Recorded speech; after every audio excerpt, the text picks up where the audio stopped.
यकीन जानिए इस बात को कि हमारे अंदर वो तमाम सलाहियतें मौजूद हैं। हर सलाहियत अल्लाह रब्बुल इज़्ज़त ने दी है, बस उसको निखारने की, उसको संवारने की ज़रूरत है। तो लीजिए पेश खिदमत है सॉन्ग जय हो।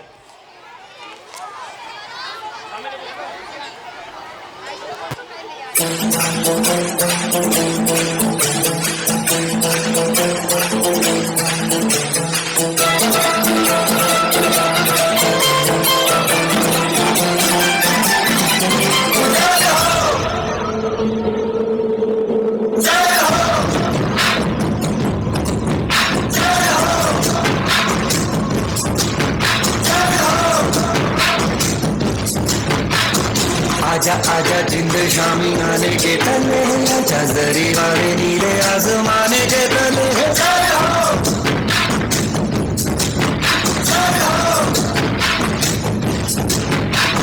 आजा आजा जिंद शामी आने के तले है, आजा जरी वाले नीले आसमाने के तले है।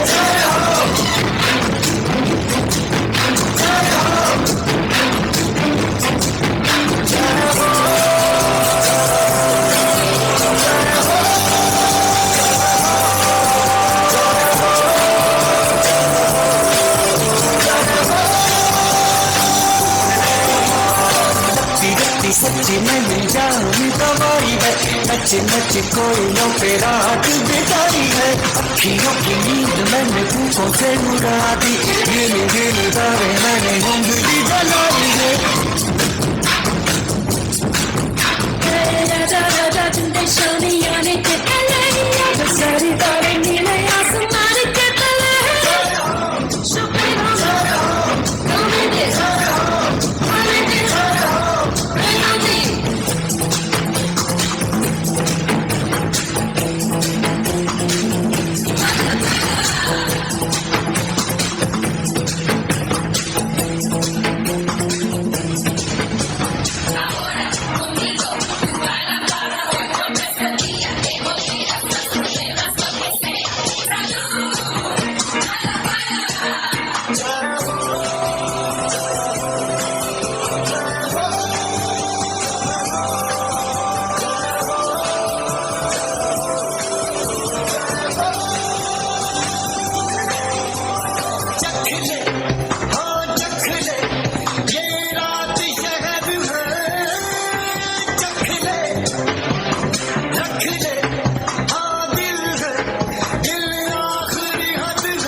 शामी आने के तले आजा वाली नीले आसमान